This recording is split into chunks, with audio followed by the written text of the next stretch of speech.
Sometimes when you go too fast to become successful, you lose many other things. Sometimes you can act not how you should act. Any woman sitting at home now crying or feeling bad, I wanted to give this message like each one can stand up and start. That I couldn't, and slowly I will hate him because he didn't let me to do what I wanted to do. I will start to blame people around me, but the first person you have to blame is yourself.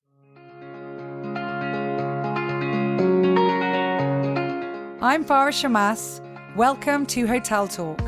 We hope you enjoy listening to this friendly conversation between people connected by real life in hotels. Hello, everyone, and welcome back for another fun episode of Hotel Talk.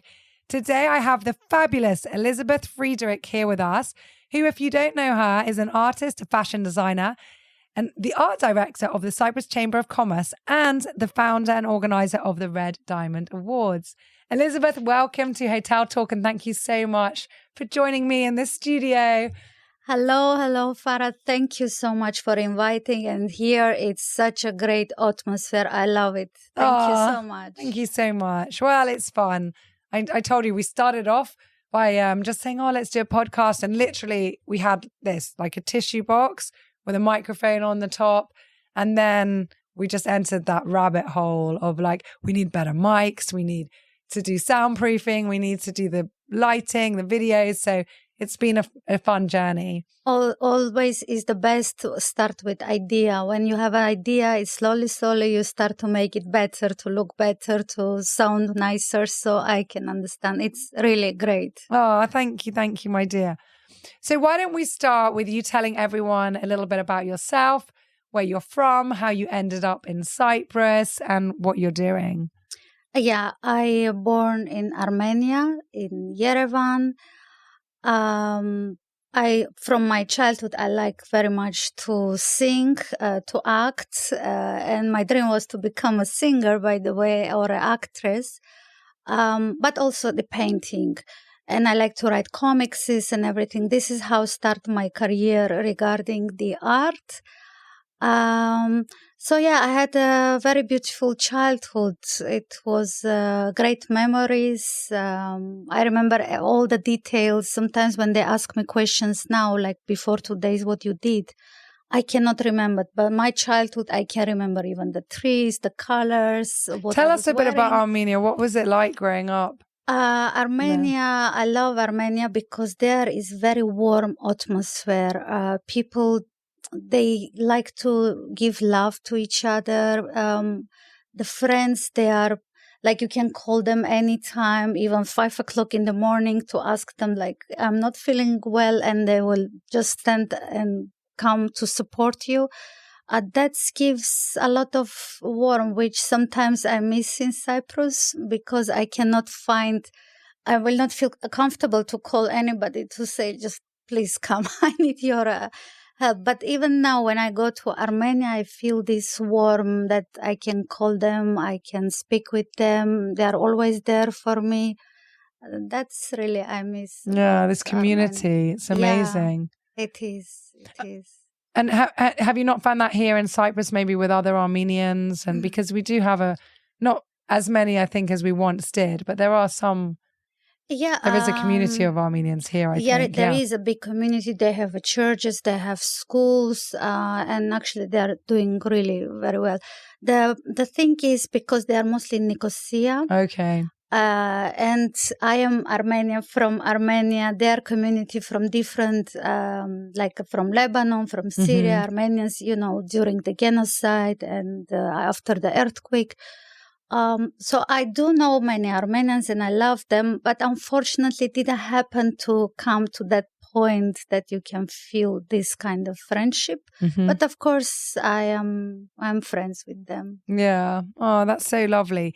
And did you have brothers, sisters, close family? How was it? What did your parents do? I did had a sister. Unfortunately, we lost her with a car accident when I was 13, and my life became like before 13 and after 13. Because before that, everything was so bright, everything was so good, and my parents was so well. And of course, after when they lost their child, things change immediately. My mother, she's an artist also.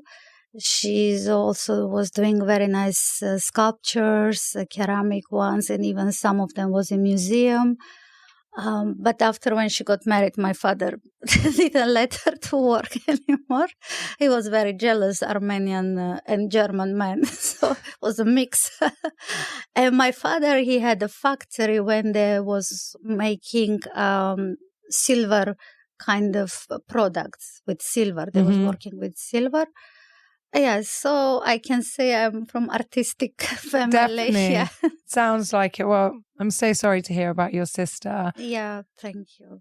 But I do understand when you say your dad is a different generation. A lot of men, in the older generation from many different cultures and countries didn't want their wives to work. Yeah, my father, I see many couples, I see they love each other, but my father, he had kind of fanatic love about my mom, even when he was 60 something. And when I wanted to go somewhere with my mom alone, he was like, you can go alone, but leave my wife alone. He was so much in love with her, even in that age, which was, okay, he was very jealous, but at the same time, it's so beautiful to stay so many years married and to look at your wife as an icon. And, that was the great part. Oh. So what happened then that led you to Cyprus and, into fashion and then to be involved with the Cyprus Chamber of Commerce? So how did all of that unveil? So you had your childhood in Armenia that for the most part was very happy. Obviously, then you experienced a deep tragedy in your life with losing your sister that I can only imagine you needed so much strength and wisdom and courage to overcome. What then happened that led you here to Aphrodite's Rock? That's a very long story, but I will try to make it with a short way. So when I was 20, I decided that I don't want to work for nobody. And I don't like to ask money from my parents, and I want to go by my own to create my small steps. So I started with atelier, like a fashion house, small, to create my clothes. And I had one employee that time, was my first employee. And we was creating small kind of collections, like 15 pieces or couture. And after I start to... But why fashion? How did fashion... I know obviously you're from a creative family and you yourself were an artist, but how then did you get into fashion? That's a funny part, because when I said to my father, I want to become a singer or actress, he told me, okay, when you leave this house, you will become a singer. That was for him, I don't know, he didn't wanted me to be singer or actress. For him, it was something like not good. Yeah, well, I imagine if he's very old school and doesn't want your mum to work, yes. A lot of the old school mentality, they considered that career not as prestigious. Yeah, yes. Not as prestigious. Yeah, maybe absolutely. more questionable. Yeah. But the funny part, before I used to sing all the time and I was even recording and everything. After that day, because we had a guest, when he told me, if you become a singer, you can. So after that, I never sing again. Never in my life. It was like... Even now? No, until even when we go to karaoke, it's like my voice goes somewhere very deep. Oh no, I'm so sad to hear that. Yeah. Right, Elizabeth, we've got to work on you. We'll get you singing. Come to the hotel and sing once a week. That's it. That's it. Elizabeth, everyone, you've heard it here first. Elizabeth Friedrich is going to be on weekends at the Captain's Bar. Oh, it was really my dream. You should reignite that dream and that passion. Yeah, I do. Sometimes I'm thinking to maybe start, but this start, it's so hard. Because of the knocks of your confidence that you had. Yeah. That's why after that I stopped. So I start paintings, and The fashion, I cannot say exactly what's happened, why I chose, but I felt that I like to see this moving art, women. I was enjoying when they was wearing my clothes or the shoes. And it's quite a big leap to be a young entrepreneur and have an employee of your own. I mean, that in itself is huge when you're starting out and you don't have the backing of someone else's money and wanting to be independent. So definitely, I can see courage coming up over and over again in this story. Okay, so that you started that, you had a few collections. Yeah, I could say I become very successful in Armenia. We was like always in TV shows, fashion shows, a very nice company of friends. But at the same time, something was bothering me. Idea to come to Cyprus, it was like I wanted to make zero myself, because in Armenia, obviously I had my house, everything. Still, you are in comfort zone, and you can find help, and your parents can help. And I wanted this challenge to go to one country that nobody knows you from that level, and to become zero again. I wanted to see if I can make it. The Cyprus idea, I didn't know actually Cyprus, what is about, where it is. I knew where it is, but I didn't know what lifestyle they have, what's going on. But because I had some few friends here, said, come on, you can come to Cyprus and you will see. But even I changed the city where was my friends staying. So it was a big Were challenge. they in Nicosia and you decided to come to Limassol? Yeah, and I came to Limassol and I stayed totally alone, and I didn't know nobody. I was home alone. Well, Limassol definitely, in my humble opinion, is the best town. So you chose well. Yeah. But that's so interesting. I'm really intrigued as to why. So why did you want, first of all, that challenge? Why did you want something completely new when you'd already established yourself? And maybe what were you running from, or what were you running to? Yeah, sure. The first thing from my childhood, I was dreaming to live where is sea. Unfortunately, we used to have sea, but because of the war and everything they took from us, so we don't have anymore. So I love it so much. And again, when I was a child, my father bought a house in Georgia, in Bobokvati. We had a house in front of the sea. And for me, it was something beautiful when you sleep and you hear the waves of the sea. You wake up, you see. It's kind of different energy. And, sometimes when you go too fast to become successful, you lose many other things. Sometimes you can act not how you should act. I don't know. I start to feel like I don't want to be that style, I want to start again with the same time to make my ego to be different. I wanted to be more human. I wanted to feel how it is to be somewhere, nowhere, that nobody knows you, that you have to start new job, maybe in shop or anywhere, just to start. So from there to go there, it's big challenge, and you start to work with your soul and with your ego, and you start to see things different. And I can say I'm very proud of myself that I did that, because I completely changed that time. And my first job, I remember, because I spent all the money with what I came, because that time it was difficult to find, and I cannot start the fashion immediately. You have to stay to live. So I found a souvenir shop to work. And I remember the 13th day when I was working there, the owner, he came in, because I went to break. I was in stress a lot, because it's something that I never did. I never worked for nobody. And when he came, I saw his face. I started to cry without saying anything. I just saw his face and I was crying like crazy. It was so just because of your stress and the emotions, and because I never knew that people can talk like this to you or to act like that. He was very weird person, I can say. And because I never experienced such a being in a bubble, in a homely, friendly culture and environment, and suddenly coming here. Yeah, my new father country, never even let me to go to supermarket, so he was doing everything for us. For me, the first time in my life I went to supermarket alone was in Cyprus. Wow. And for me, it was a huge challenge to take this. Yeah. And to go to, it sounds funny really now for me, but that time for me. But it was a big thing. Yeah, it was a big thing that you never did nothing. Okay, I was doing my job, but this kind of small things that growing up in an environment, a very loving environment, but with a strict and overprotective father. Yes. And in a culture that's very friendly, very family orientated, and suddenly moving to a new country on your own. Yeah, it's huge. So after the 13 days, I stopped that job.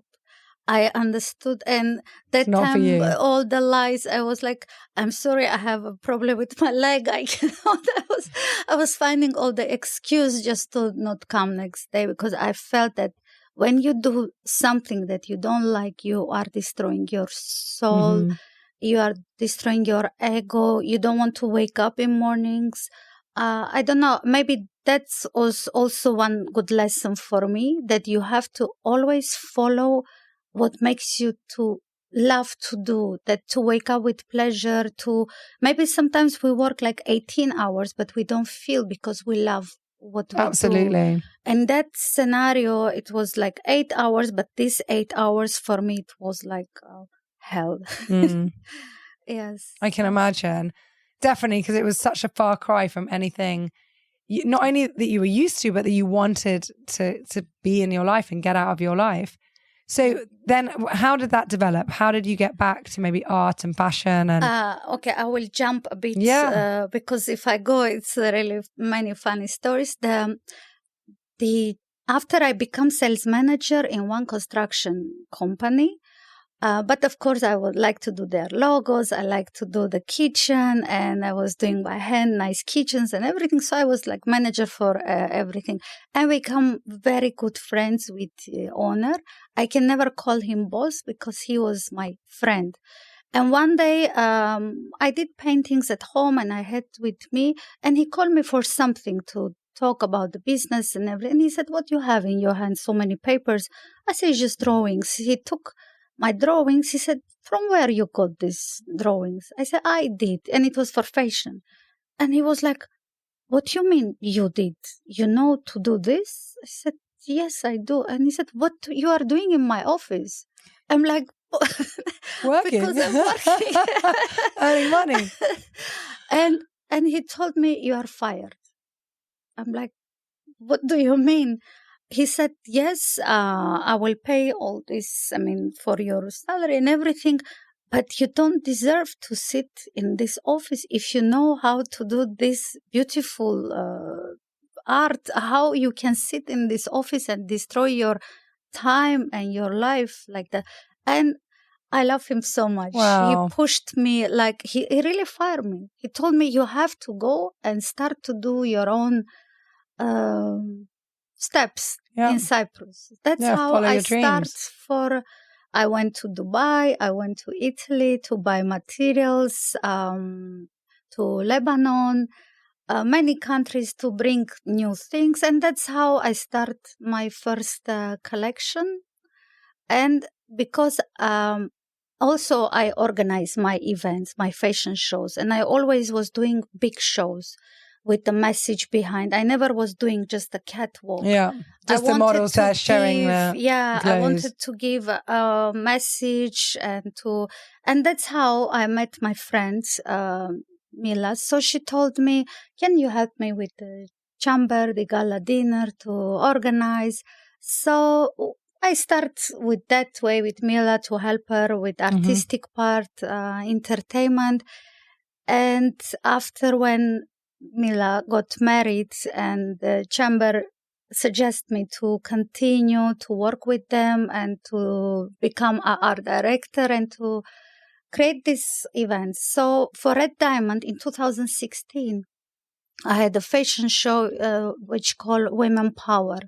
I was always wanted to support women. I wanted to know, like, if any woman sitting at home now crying or feeling bad, I wanted to give this message like each one can stand up and start. So this show was about that in 2016. I did with Gifa, with Stella Michailidou, we did in Golossi Castle. It was very beautiful with horse, and it was really such a nice message.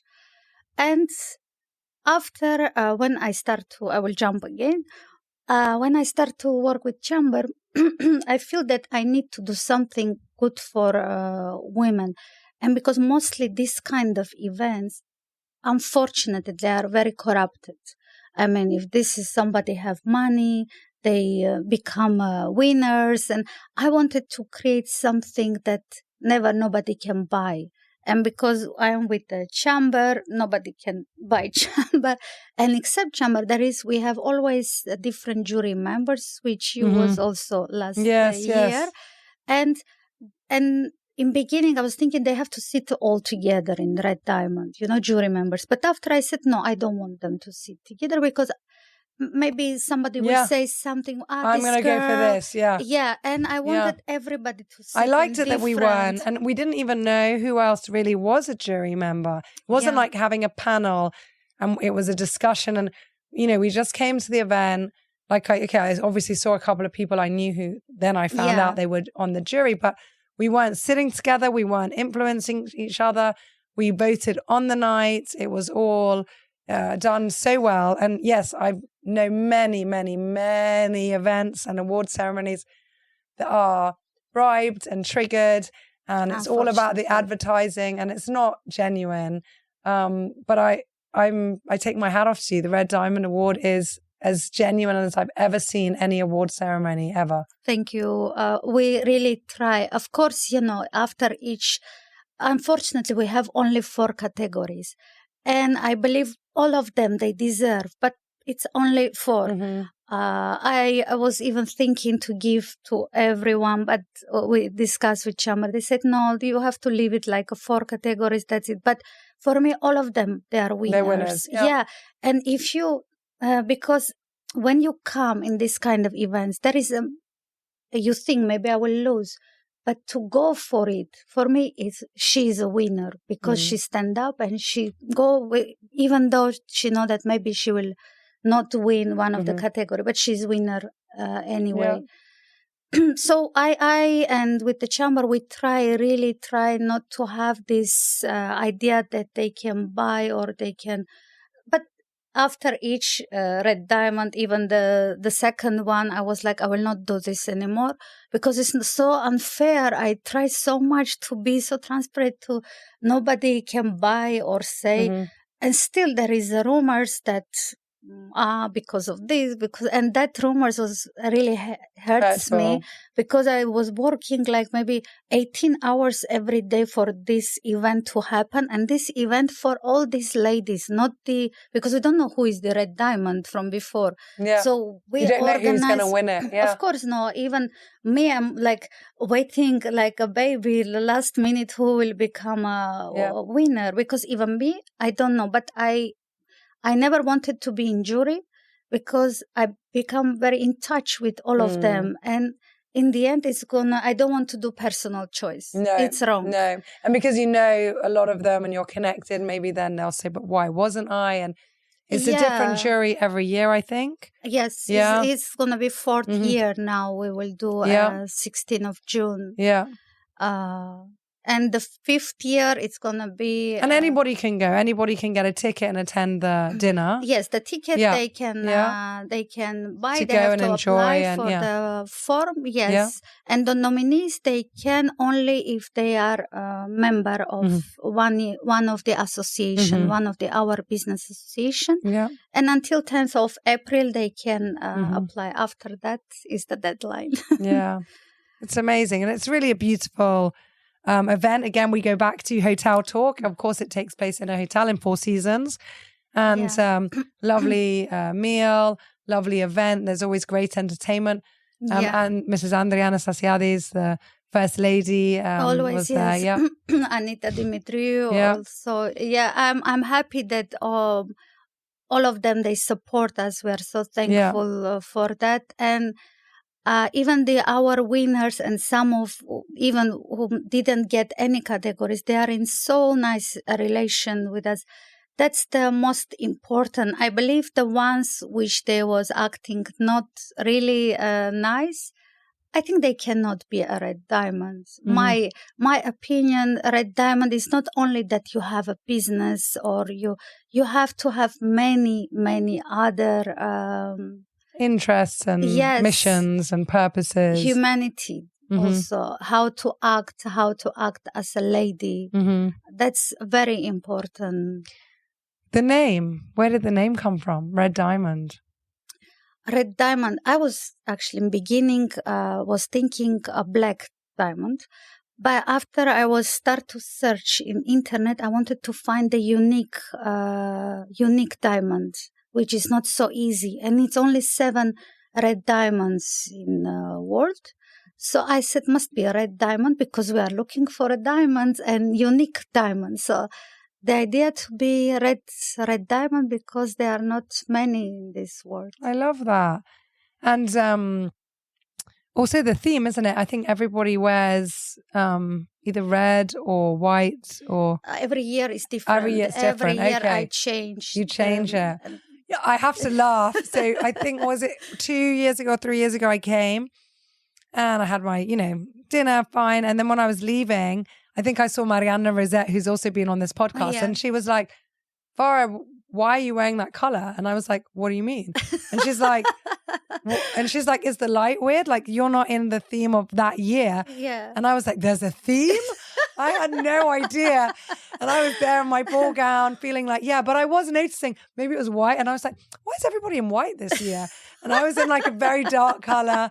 And I was like, is there a fashion that I don't know about? And, all the dresses happen to be this. I can tell you from now the colors of this year, it's black, deep purple, and gold. Oh, nice. I love these colors. Only nominees. Okay. They are allowed to wear red, no others. So only nominees can All be. right. So this year will be more fatal style. Okay, I like it. Yeah. Okay. So, all right. So we've spoken a little bit about your journey, but I still want to go back to that same question. I said the drive. I'm so interested in where that comes from in people because everybody has a different story. Okay, your dad, maybe it was your father, like telling you, like you should be home and you should and would have, could have, should have. But where did where do you think your drive comes from? Because these are big steps. I mean, this is not something that everybody grows up feeling. I mean, you were happy, you were in a nice environment, and still you wanted to jump in the deep end and swim out and put yourself in difficult positions and really prove to yourself, to the world, what you were capable of. And you did it in Armenia, and yet it still wasn't enough. You went to another country. And where do you think that energy, that passion, that drive comes from? I think, I'm sure, I think is a freedom. I always was fighting for my freedom.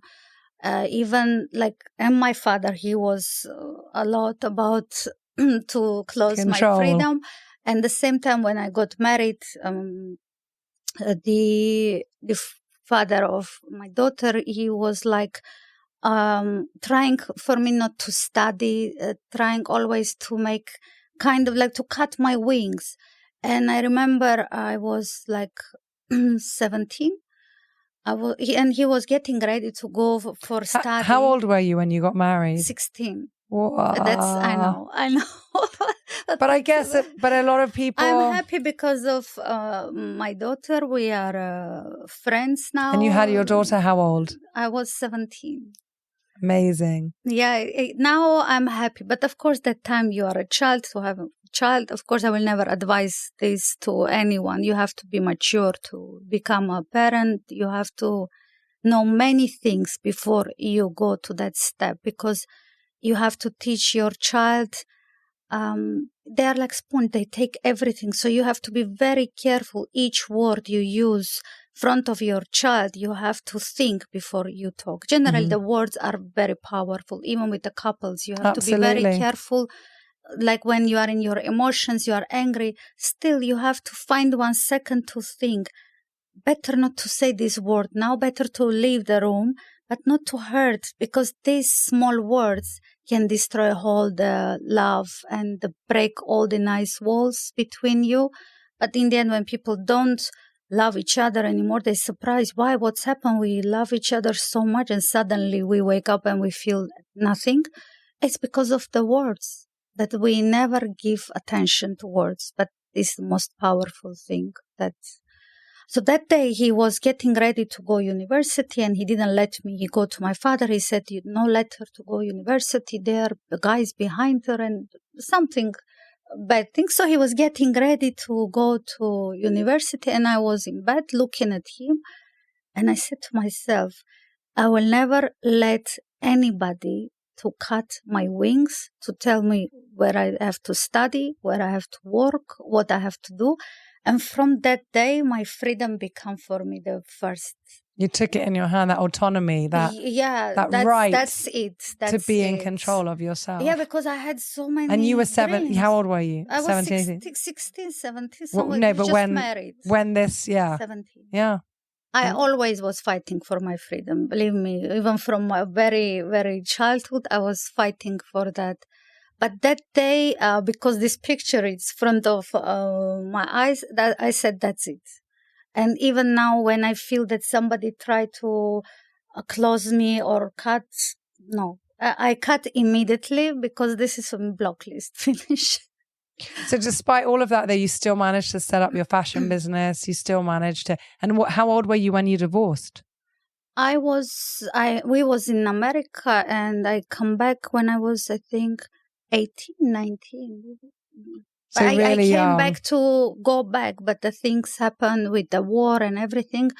I couldn't go back, but I'm happy for that it's happened. That time I was thinking it's bad, but now when I go back, I understand that if I stay there, I will be another housewife and with unhappy housewife because all my dreams will be in my head, and after I will start not to respect myself, that I couldn't, and slowly I will hate him because he didn't let me to do what I wanted to do. I will start to blame people around me, but the first person you have to blame is yourself.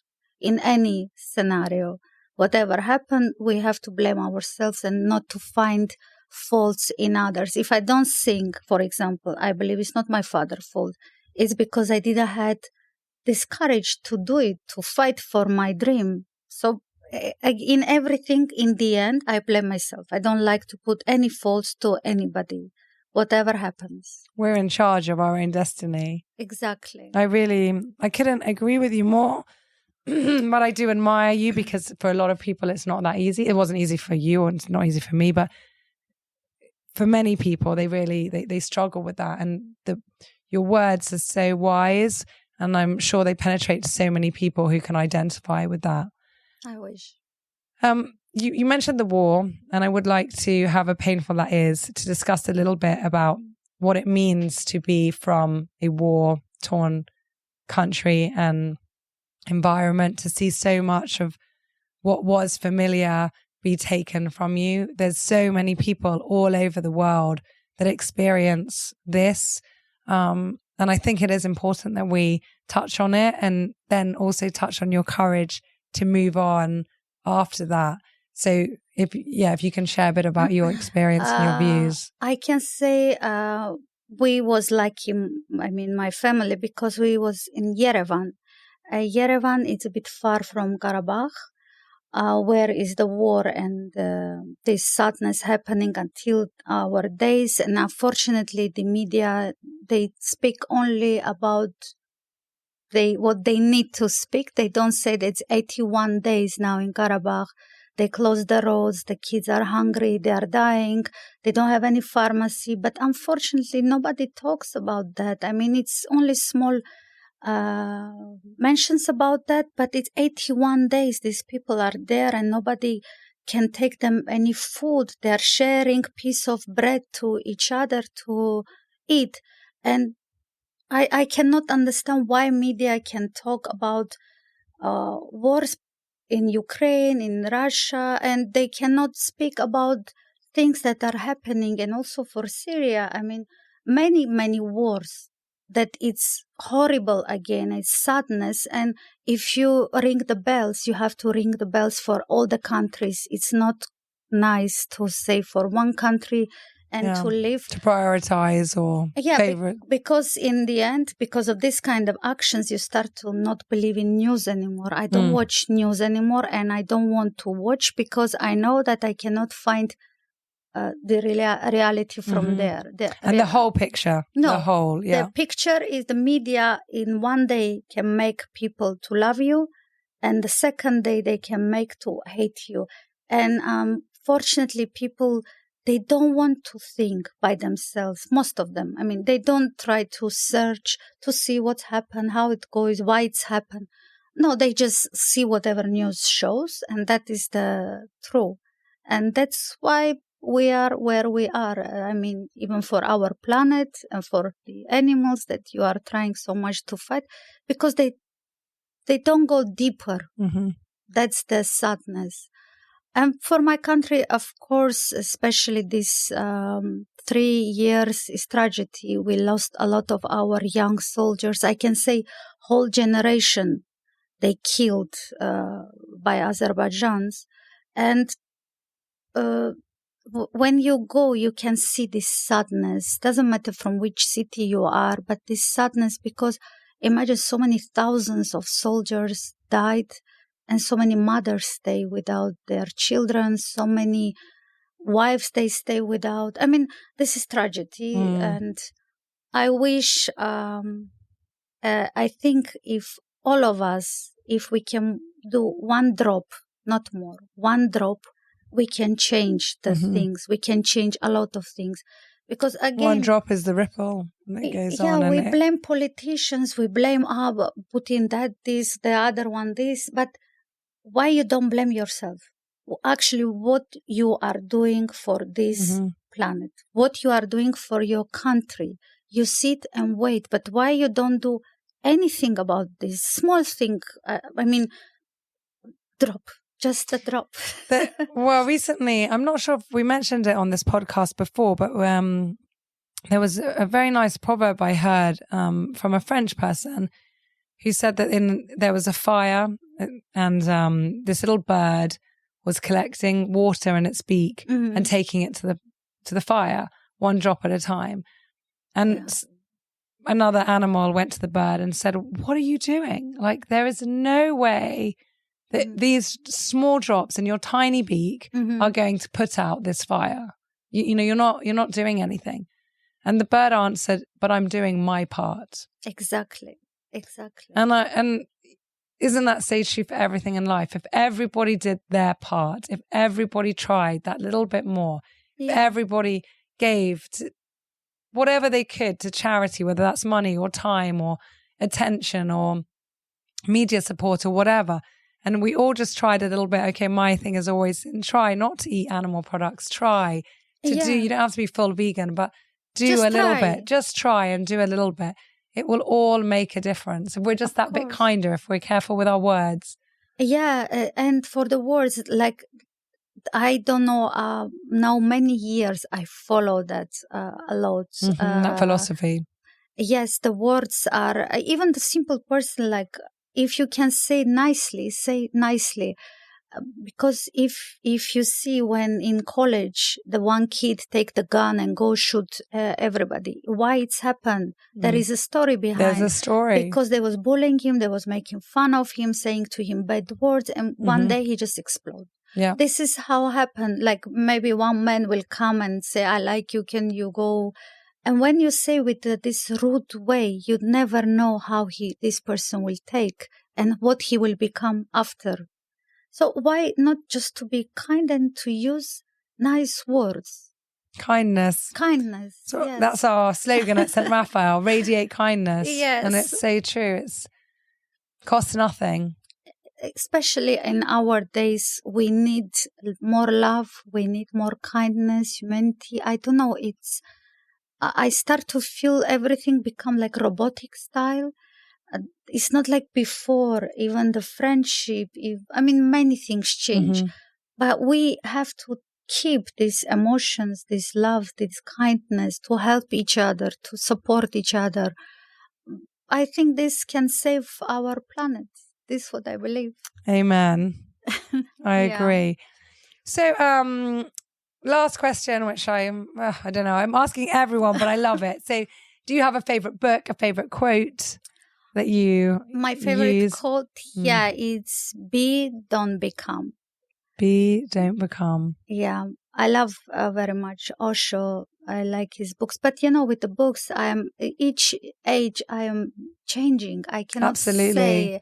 What applies for 1 year, one stage of your life is something different. Every time is change. But I like very much quotes because that's from the life that have deep meaning, and it's in only one sentence you can understand many things. Be, don't become. Yeah, inspirational, motivational, everything. Right, my dear. So the bonus question from our team in our crystal bowl here. I want to see right, what did you get? Sometimes it's written who asked it, but not on this one. All right, so I'll read that to you. Let me see. I hope I can read the writing. Oh, that's nice. Tell us your biggest dream. Oh, I have many dreams. Let me find the one. Okay, I think the one more I would like to happen, it's about cats. I want to build like kind of nice house for the cats, because when I'm driving, I see so often that cats on the road, and every time it hurts me a lot. So I was thinking, in Cyprus we have so many cats, and they don't have homes, they don't have food, and they are on garbage, and all over the world, of course. But here it's a lot. It's a lot, and I think they do a lot of things for Cyprus, good things, good and we things, have and to take care. So I think it's one of my dream to kind of support cats, to have this nice house for them. One of them. Oh, that's so nice. We do have a few cat sanctuaries in Cyprus. We do, but we have a few, but they're overwhelmed. They can't possibly take more.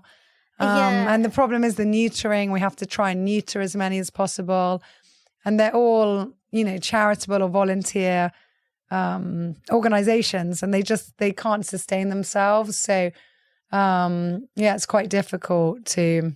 But I never found any number, like when you see some cat. They can't alive, take them. You want to help, like they're in road. So I don't find any number where I can call and ask to come to. They can't take any more, the cat sanctuaries. They're literally full. So it's nice if you'd open another. I wish it's gonna happen. So this is one of my dreams. One of them. I love it. Wow. I get excited whenever I hear people who have this huge empathy for animals. I'm always like, the beginning of veganism. Yes. Because then what's the difference between a cat and a cow or a pig or a chicken? Absolutely right. I was thinking always about that. Like we judge people who, like in China, for example, they eat cats, or we judge them. Dogs, but actually, like, what is the difference for the cow? Okay, maybe they are different pets, but at the same time, the animals. Just one is decide, for some reason considered a pet, and the other is. Yeah, but I know many people who have like different kind of animals. Pigs are cleverer than dogs. Yeah, they're cleverer. Absolutely. And my friend who had a pig, he was telling me when I was going home, he was waiting me, he was making the tail. And so I think we just put in our mind, okay, this is dog and cat you cannot eat, but the rest you can eat. But generally you cannot eat none of them. Yeah. Yeah. Well, there you go. There's a nice book on that actually. It's called Why We Eat Pigs, Love Dogs and Wear Cows, something like that. And it was a PhD study. But that's for another time and another podcast. It's another time, yeah. Elizabeth, thank you so much for this time with us, for sharing so many truths about your life and such an inspirational story. I know that the listeners would have gained a lot from today, and I really appreciate it. And we wish you all the best always. Thank you. Thank you very much. Also, I'm very happy to be here with you, and what you do, it's wonderful. Not only this, you do so many things, and I'm very proud that I know you, and women like you are so powerful and doing so many useful things. Thank you so much. Thank you, my dear. Thank you.